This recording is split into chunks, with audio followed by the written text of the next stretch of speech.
Scan to unlock Sovi and ace your tests.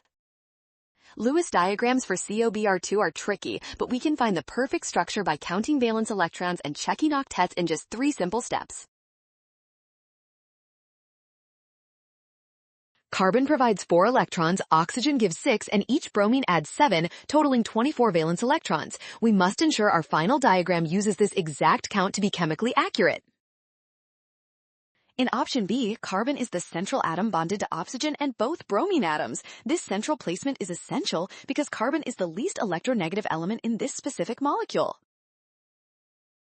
This arrangement satisfies the octet rule for every single atom involved. By sharing electrons correctly, option B becomes the most stable and correct Lewis structure.